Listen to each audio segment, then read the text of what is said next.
Mr. Griffin is going to talk about Syria, and he's going to talk about why it matters to us. So, ladies and gentlemen, I'll give you Mr. Nick Griffin, MEP. Thank you.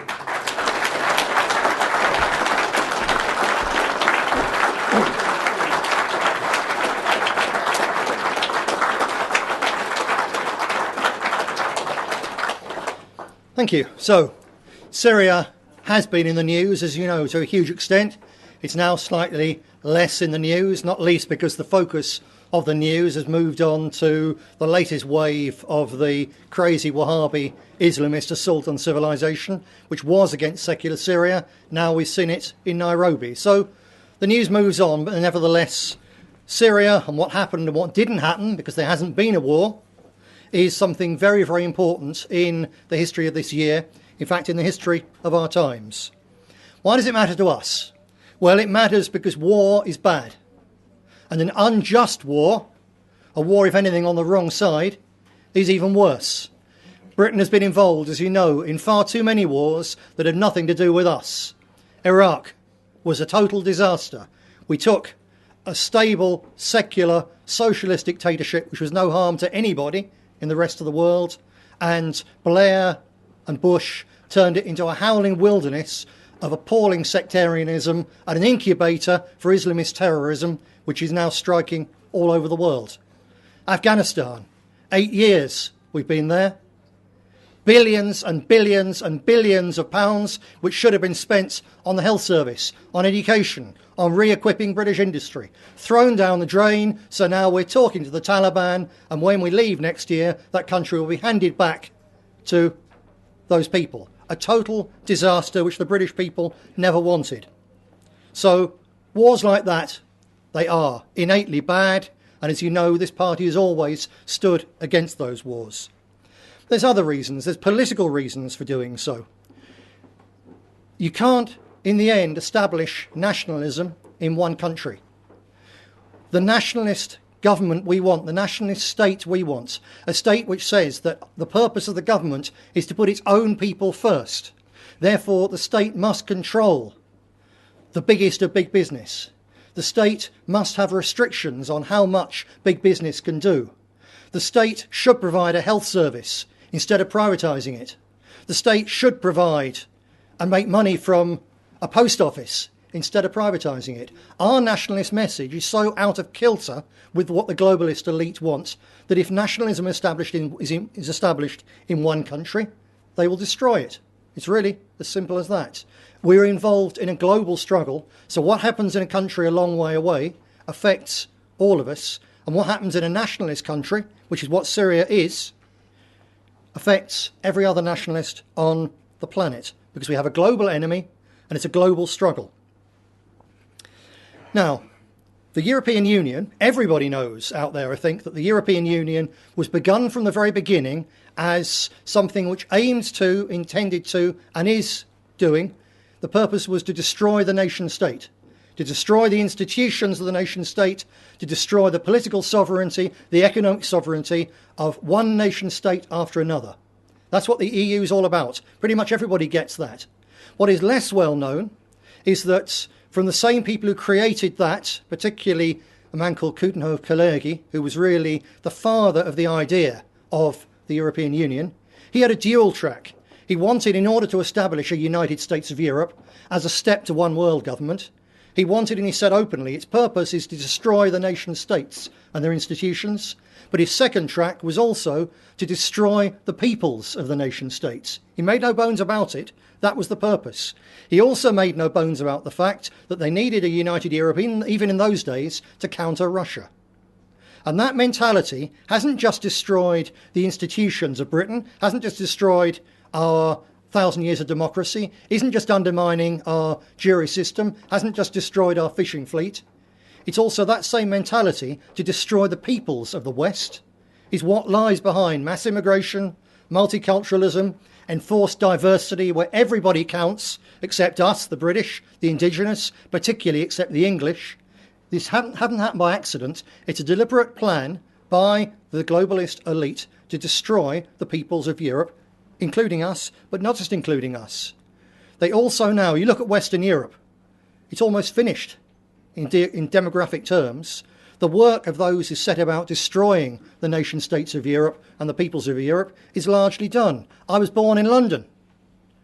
I'm English. I'm a minority in my own capital city of my own homeland. And I speak to French nationalists and they say I was born in Paris and now French people are a minority in Paris. Or I spend, as you know, a lot of time in Brussels, the capital of Belgium. It used to be a Flemish city. Now the Flemish come in to work in the day and they leave at night. Brussels is no longer a Flemish, it's no longer even a Belgian city. Berlin is, I think it's the third largest Turkish city in the world. Wherever you look in Western Europe, the indigenous peoples are becoming, in our key areas, minorities, and the path of the future is all too clear to see. And the people who did this want to do the same to Eastern Europe.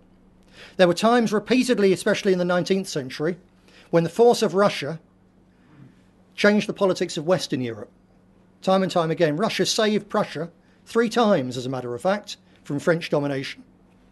There will come a time when the only future for European people and European civilization, if we can't turn things around democratically through the ballot box, as we strive so hard to do, within the next 10 or 15 years, the only future for the peoples of the West will be Russia. It's the last bastion of the white race. It's politically very incorrect to say so, but that is a simple fact. I repeat it, Russia is the last bastion of the white race, and if Russia falls, it's pretty much all over. Now, Russia recently is taking her responsibilities very seriously. You look at Russia today, which, with respect to our ITV crew here, is the only television station in the whole of the world using the English language, which actually tells the truth. That's because Russia is taking her responsibilities seriously. It's a tremendously important sign. But the people, where this connects to Syria, is that the people who've destroyed so much of Western Europe want to do the same to Russia, because their taking over of the world for global capitalism isn't finished until they've got Russia back into the hands of the looters, because Putin has taken Russia out of the hands of the looters, and they want Russia. To get Russia, it's a domino effect. They started with Syria. Sorry, they started with Libya. Libya went down, bang. If they could have taken out Syria, then the next target would be much easier, Iran. They want to take out Iran because that then opens the path to the Caucasus and the soft southern underbelly of Russia, because they want Russia. It's Russia is actually the target. White Mother Russia is the target of the attack on Syria. It's simply a domino effect by the global elite, by the Wahhabis of Saudi Arabia, by the Zionists, this collective organisation of monsters who've brought war and destruction and horror to everything they've touched in this world. Russia was their target, but they had to take Syria. So they came up with a ridiculous lie that the Syrians had used chemical weapons on their own people in the very same week that a United Nations chemical inspections team entered Syria at the request of the Syrian government. Utter nonsense, the idea that that was them. And since then, we've had the facts, the clear facts, that the rebels have been filmed with chemical weapons. They've been caught in Turkey and Iraq with chemical weapons. They've boasted about using the chemical weapons. So it was to be a war on totally false pretences. I wanted to take you back now to the end of August, just a few weeks ago, when at one stage it looked as though Britain was literally hours, or rather the Cameron government was literally hours from striking against Syria, with, they said, a limited strike of 200 cruise missiles, each one costing £1 million, plus the backup. That's £250,000 down the drain in 12 hours. And that's what they were saying. And at one point, Cameron was saying, on the news, they were saying, the planes are being fuelled up. The missiles are being moved. Everything is in position. It's about to happen. And at the very last minute, Cameron slightly lost his bottle. And he decided, I think, as he understood how much the British public didn't want this war. And the British public didn't want that war because the British public aren't stupid. When Cameron was saying it's a limited strike, the British public knew there's no such thing when you get into a mess like that as a limited strike. The limited strike starts it. A limited strike obviously would have led to Syrian retaliation. Very, very clearly then America would have got involved, as she was itching to do. Israel would have got involved. Iran would have got involved. It would have become, at the very least, a regional war, potentially a world war, but certainly a regional war. Everybody knew it. Cameron was saying, as Obama said later, oh, don't worry, our troops won't be involved on the ground. What nonsense is this? They were talking openly about regime change, i.e. destroying the Syrian government, while saying at the same time the Syrian government had chemical weapons, which it clearly did, because chemical weapons are known across the world as the poor man's nuclear bomb. And in response to Israel's enormous illegal creation of a 200 warhead nuclear arsenal, people around Israel created the poor man's nuclear bomb, the Syrian response, as a deterrent. Didn't mean they ever intended to use those weapons any more than any British government. I'm sure even the most evil, like Blair or Brown or Cameron, actually want to use Britain's nuclear weapons. I'm sure they don't. They're there as a deterrent to stop someone else throwing something horrible at us because they can't afford the cost. And that's why Syria had those chemical weapons. But if they'd had their way, and a war which tipped the balance, as they openly said that's what they want, a war which would tip the balance so the Syrian government lose it and the rebels win, then every single one of those chemical weapons arms dumps would have fallen into the hands of the rebels. And I've met, as I'm sure you know, I've met captive rebels, and those rebels are not secular, moderate, liberal nationalists like us.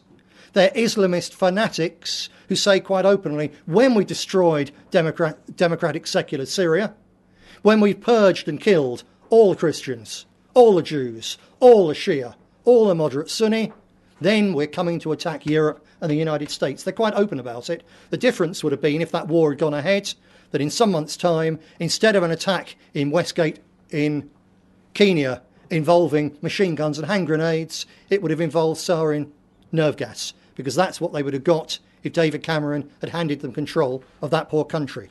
We were hours away from that, and at the point when we were literally hours away from it, I contacted several people in Syria who I met when I was there in June, and I said, I'm willing to come to help you fight back against this in PR terms. Do you want me to come? And I got, yes, please come.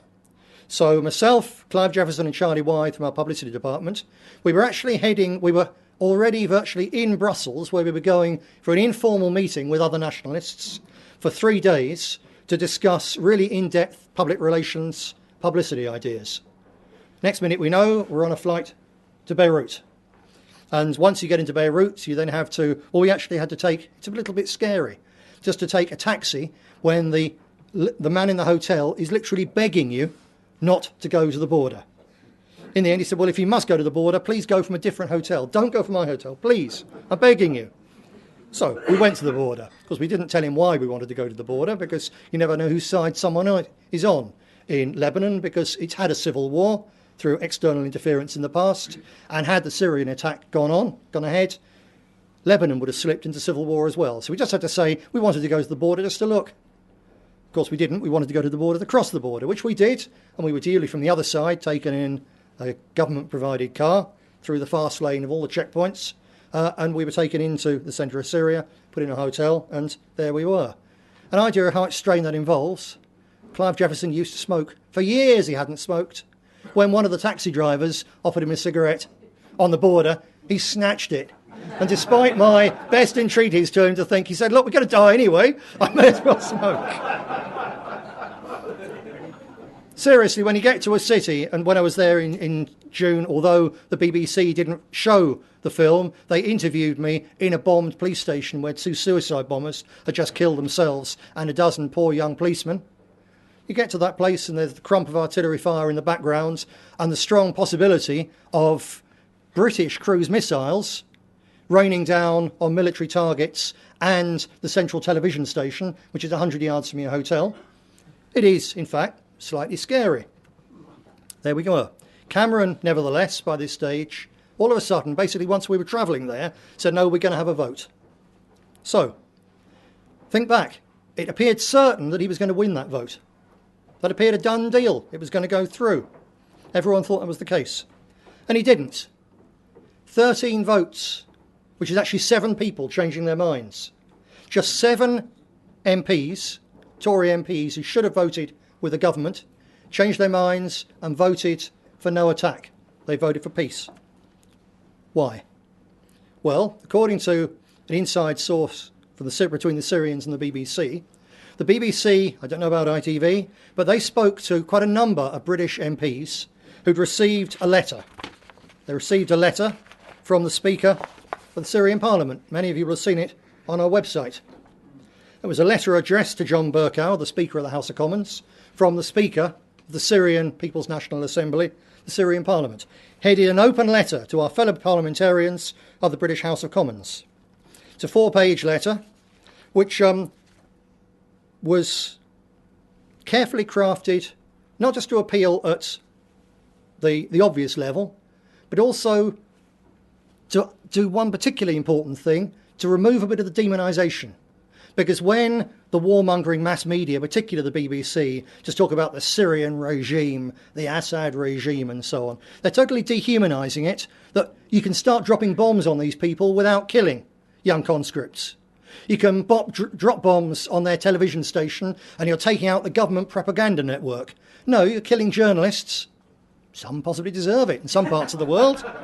You're also killing the janitor and the cleaner. In any case, even those journalists, seriously, they've got wives and husbands and kids.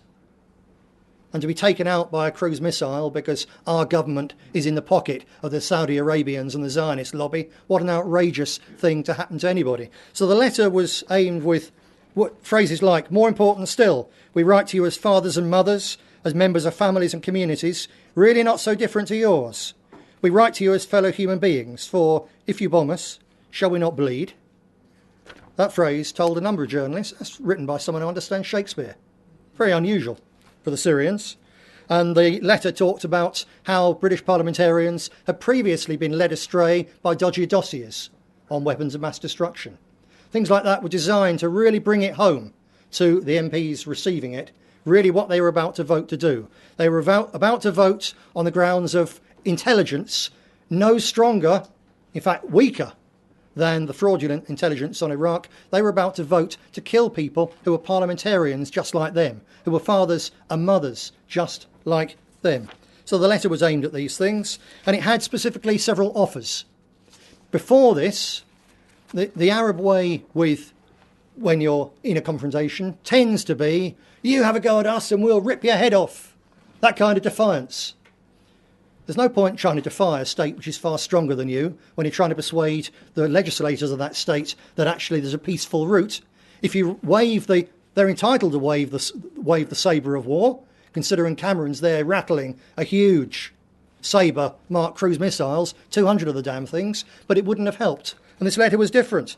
It said, we invite you as fellow parliamentarians to come to our country, either en masse or by sending a delegation, at the earliest time convenient to you.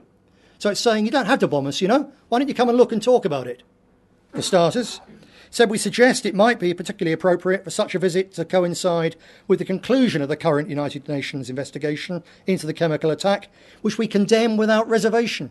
So they hadn't said that before.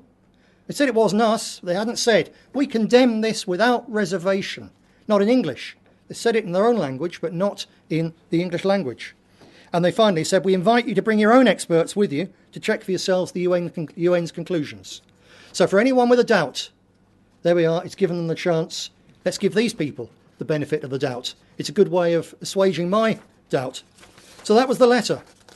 As I say, according to the BBC, it had a very significant effect on a number of MPs.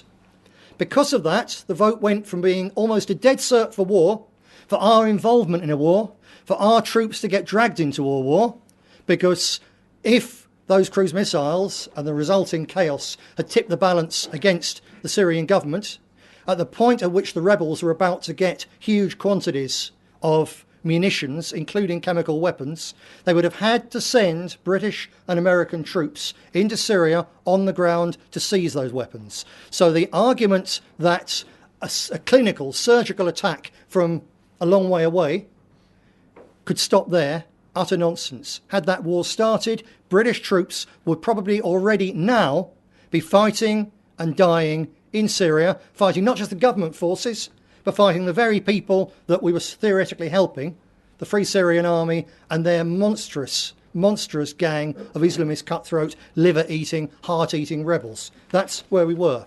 But because Cameron was stopped by 7 votes, Obama then lost his nerve and he had to go to Congress. And he'd have lost that vote in Congress too, not least because a very similar letter, but targeted at the mindset of congressmen, also went to them. See, this letter, the one I'm talking about, was targeted absolutely at British MPs. It was written by someone who understands how those people think. It was written by someone who went to university, went to school and then university with those kind of people, who sits with those kind of people. That's why it worked. And the same would have been done with some changes with the American one. So Obama would probably have lost that vote anyway. So, because Obama, in the end, the vote, the possible vote in America bought time. And in that time, Putin and Russia stepped in and did the right thing and said, let's stick by international law. And they came in with an offer which the Americans really couldn't refuse. So as you now know, there's a serious chance of peace. And there's also a very, very serious chance, in fact, it's going to happen, that Syria's weapons of mass destruction will be destroyed, which is a good thing. It'll be an even better thing if that leads on to pressure, for instance, to Israel to destroy her vast arsenal of chemical weapons, which are a threat to everybody else in the area as well. So it's something that's made a real difference. That letter stopped the war, and far worse than that. So it stopped £250 million in British taxpayers' money being blown in the first 12 hours. That would have been the cost of the first strike. In 1 week, Cameron and his fellow war criminals would have blown £500 million. Do you know that's exactly how much they will screw out of poor working people in this country with a bedroom tax? All the misery they're imposing right now on thousands upon thousands upon thousands of people to save £500 million, and they'd have blown it like that, killing poor bloody little Syrian conscripts, lads of 18 and 19, and civilians living near them. That's how wicked that would have been.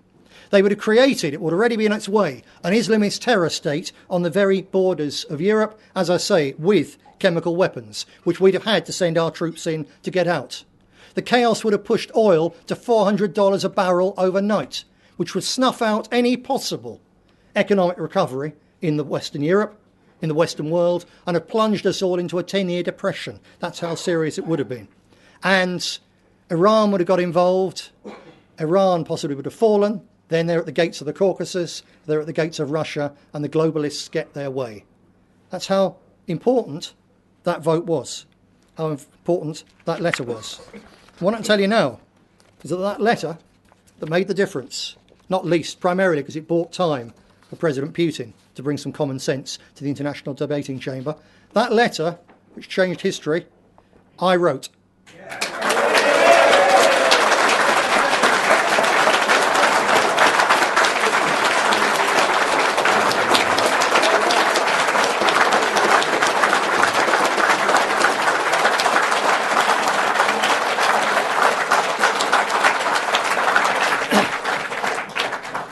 Don't get me wrong, that letter that stopped the war in its tracks, yes, I wrote it, but everything in it came from the Syrians.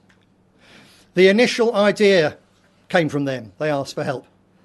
The offers in it were all discussed with them and approved by them.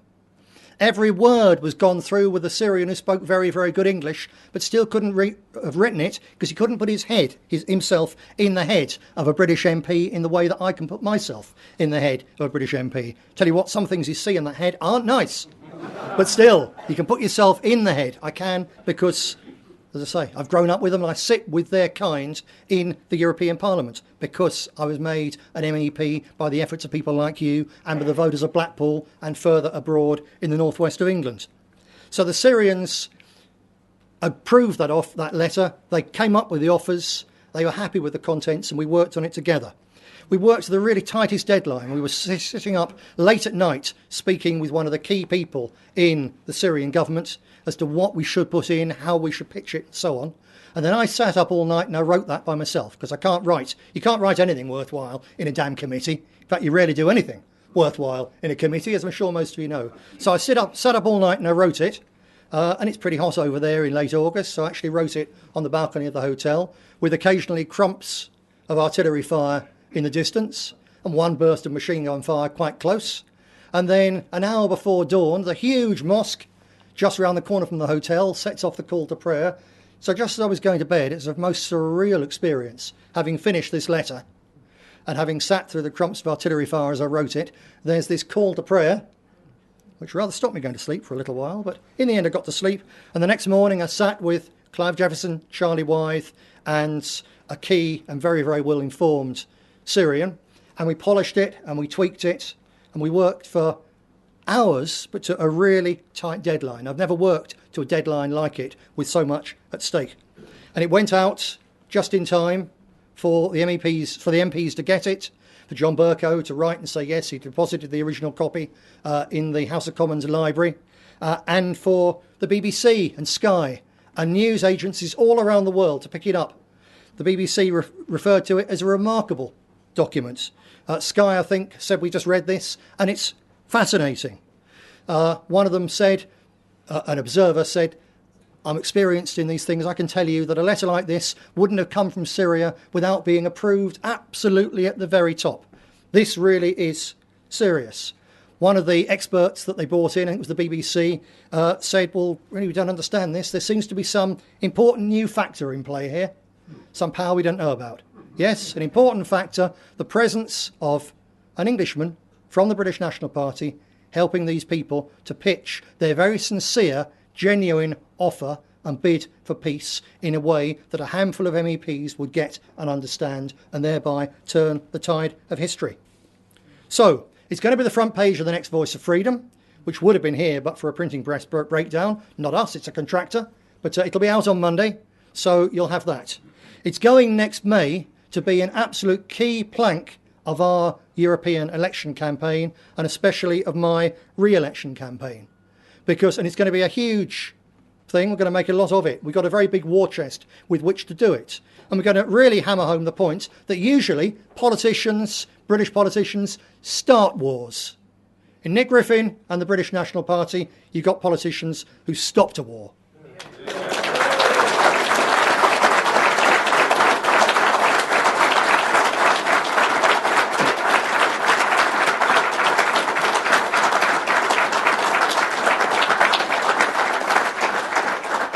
I just want to say in closing that it's something of which I'm more proud of that than anything I've done in my political life. I may well be into my dying day, but I couldn't have done it without you. Literally every single one of you, virtually everyone's face I know, in fact, yeah, virtually every face I know where you're from. I know what you've done in terms of leafleting, being out campaigning, talking to people on the streets, helping in elections, raising funds, one way or another, making a difference, helping to build this party. If I hadn't been an MEP, they'd never even knew I existed.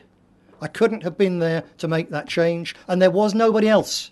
If I hadn't phoned and said, like, I'm willing to come, shall I come? Nobody else would have done. No one would have done it. The vote would have gone the other way. We would now be in this hideous war. It's as simple as that. I was only able to do that because of you, and because of the people that you, as officials, mobilise in your own areas. So I thank you from the bottom of my heart for giving me that opportunity, for doing something which really was extraordinary, so that we can from now on, from this day forth, talk about and be recognised, the British National Party. Yes, we're the voice that talks about immigration and the hardships it's forced on our people and the ills that it causes. We're the ones who talked about it when it wasn't fashionable. We're the ones who made it possible for all the others to follow along. We're the ones who broke the ice on immigration.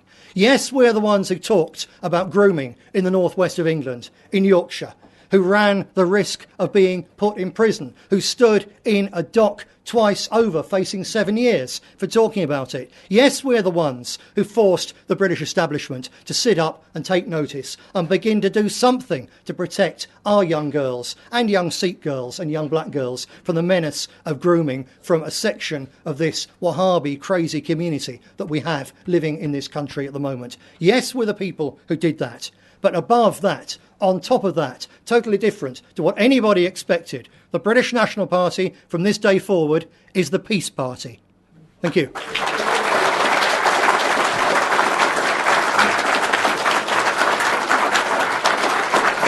Thank you.